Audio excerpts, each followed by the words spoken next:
Hello friends, welcome back to my channel. दोस्तों, सफलता आपके इच्छा पर निर्भर करती है, आपके साधनों पर नहीं। If you want to do, you will do. इसके पहले आपसे और कुछ मैं कहूँ तो एक कहानी सुनो, सच्ची कहानी। एक लड़का है कर्नाटक का, जिसका गांव है नेतकल, तालुका है मालावल्ली, जिला है मंड्या, प्रदेश है कर्नाटक। उसके पिता एक किसान है, माँ गृहिणी है, साथ में किसान भी है। इतना वो कमाते हैं कि केवल घर का खर्चा चल सके। पढ़ाना तो बहुत दूर की बात थी, लेकिन उनका बेटा प्रताप बचपन से ही चील को देखकर, हेलीकॉप्टर को देखकर बहुत उत्साहित होता था। उसे उड़ती हुई चीज़ें पसंद थीं। वो डॉक्टर एपीजे अब्दुल कलाम की तरह बनना चाहता था। लेकिन जिसकी इच्छा प्रबल हो उसे रोक कौन सकता है।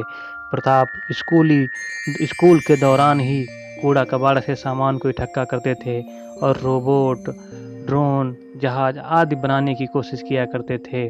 और अपने स्कूल के दौरान वैज्ञानिक जो प्रतियोगिताएं होती थीं उनमें इन्होंने काफ़ी इनाम भी जीते थे। इसी के साथ ही इनके घर के बगल में एक साइबर कैफ़े था, वहाँ पर ये जाते थे और वहाँ घंटों बैठे रहते थे। और वहीं से उन्होंने अंतरिक्ष, विमान, रॉकेट आदि के बारे में बहुत सारी जानकारियाँ इकट्ठा कर ली थीं। साइबर कैफे से ही कंप्यूटर की कई भाषाएं सीख ली थी, जैसे जावा, सी प्लस प्लस आदि। ये इंजीनियरिंग करना चाहते थे, लेकिन पैसे न होने के कारण इन्होंने फिजिक्स से बीएससी करना शुरू किया। हॉस्टल के पैसे नहीं थे इनके पास, तो इनको हॉस्टल ने इनका सामान बाहर फेंक दिया। ये पब्लिक बस स्टैंड पर ही रहते थे, वहीं का टॉयलेट इस्तेमाल करते थे, वहीं का बाथरूम इस्तेमाल करते थे, वहीं नहाना धोना सब वहीं पर होता था। लेकिन इनकी प्रबल इच्छा के आगे सारी मुसीबतें हारती चली गईं। इन्होंने कचरे के सामान से ड्रोन बनाना शुरू किया। 80 असफलताओं के बाद इन्होंने ड्रोन बना दिया। इन्होंने इन असफलताओं से बहुत कुछ सीखा। आईआईटी दिल्ली के कॉलेज में ड्रोन की प्रतियोगिता चल रही थी, वहाँ पर ये गए। इनके कपड़े अन्य लोगों की अपेक्षा बहुत गंदे थे। लोगों ने इन पर ध्यान नहीं दिया, लेकिन इनकी मेहनत रंग लाई। ये वहाँ पर सेकंड स्थान हासिल किया। वहीं पर इनको जापान में होने वाली ड्रोन प्रतियोगिता के बारे में किसी ने बताया, जो 27 नवंबर से 2 दिसंबर 2017 के बीच होने वाली थी। लेकिन जापान जाना आसान नहीं था, क्योंकि इनको अपने आविष्कार को किसी प्रोफेसर से अप्रूव कराना था, जो बहुत ही मुश्किल काम था। कुछ रुपए ठक्का किए और चेन्नई जा पहुँचे। ये पहली बार चेन्नई गए हुए थे। वहाँ पर बड़ी मशक्क़त के साथ उन्होंने एक चेन्नई कॉलेज के प्रोफेसर से अपनी थीसिस को अप्रूव कराया। उसके बाद शुरू होती है दूसरी लड़ाई। दूसरी लड़ाई ये थी कि अब ये जापान जाने के लिए इनके पास पैसे नहीं थे, लेकिन इनकी मेहनत को देखकर, इनके स्वभाव को देखकर एक परोपकारी व्यक्ति ने 60,000 रुपये की मदद की, जिससे इनको जापान की टिकट की तो व्यवस्था हो गई, लेकिन आगे अभी इनको और पैसे की ज़रूरत थी। इसके लिए इन्हें अपनी माँ का मंगलसूत्र भी बेचना पड़ा। और जब ये जापान के टोक्यो शहर में उतरे तो इनके पास केवल 1400 रुपये बचे। ये जापान की मशहूर ट्रेन, बुलेट ट्रेन को अफोर्ड नहीं कर सकते थे, इसलिए इन्होंने 300 किग्रा से भी ज़्यादा भार के साथ लोकल ट्रेन से जाने का निश्चय किया। इन्होंने कई ट्रेनें बदली और कुछ दूरी पैदल भी चले, तब जाके वहाँ पर पहुँचे। प्रतियोगिता में 127 देश भाग ले रहे थे। प्रताप ने भी अपना ड्रोन उड़ाया, जिसका नाम उन्होंने ईगल रखा हुआ था। और उसके बाद जब इनाम की घोषणा होने लगी तो लास्ट से नाम पुकारे जा रहे थे, लेकिन प्रताप का कहीं नाम ही नहीं आया। चौथे नाम तक पुकारे जा चुके थे, लेकिन प्रताप का जब नाम नहीं आया तो वो बहुत निराश हुए, मन में टूट गए कि अब हमारा कुछ नहीं होगा, और वो वहाँ से उठ खड़े हुए। इसी बीच तीसरा नाम भी पुकारा गया, फिर दूसरा नाम भी पुकारा गया, लेकिन प्रताप का नाम कहीं नहीं था।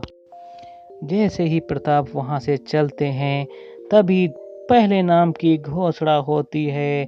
Mister Pratap, the gold medalist from India, please welcome on the stage. Bharat का तिरंगा सबसे ऊपर लहराने लगा।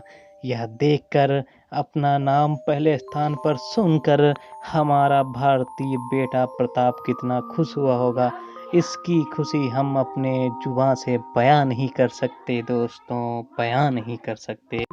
वही बालक जिसे कल कोई सपोर्ट नहीं कर रहा था, जिसके टैलेंट को कोई नहीं मान रहा था, आज उसी को चाहे कर्नाटक का एमपी हो, चाहे एमएलए हो, सारे बधाइयाँ दे रहे थे। हमारे माननीय प्रधानमंत्री नरेंद्र मोदी ने भी उसको बधाइयाँ दी।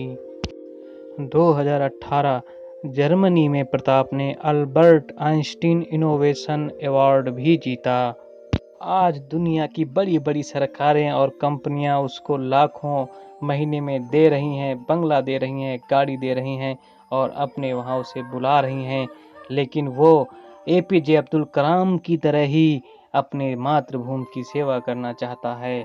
समय रहते ही हमारे माननीय प्रधानमंत्री नरेंद्र मोदी ने उस प्रताप की योग्यता को पहचाना और सपोर्ट किया तथा डीआरडीओ में एक प्लेटफॉर्म दिया, जहां पर प्रताप ने 600 से भी ज़्यादा ड्रोन बनाए, जो सीमा पर निगरानी से लेकर आपदा में लोगों को जरूरी सामान पहुंचा रहे हैं। सफलता के लिए साधन की नहीं, साध्य की जरूरत होती है और यही मेरा मानना है। ये दुनिया भाई भतीजावाद से भरी पड़ी है दोस्तों।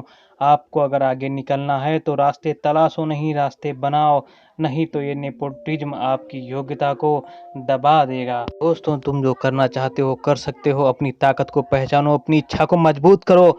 अगर पढ़ाई में मन नहीं लगता है तो नौकरी पाना ही सबसे बड़ी सफलता नहीं है दोस्तों। बिजनेस करो, धंधा करो, कोई काम करो, उसमें भी इतनी आगे जाओ कि लोग आपको सलाम करें। प्लीज़ वीडियो को लाइक करें, शेयर करें। चैनल पे नए हो तो सब्सक्राइब कर लें, बेल आइकन प्रेस कर दें। जय हिंद, जय भारत।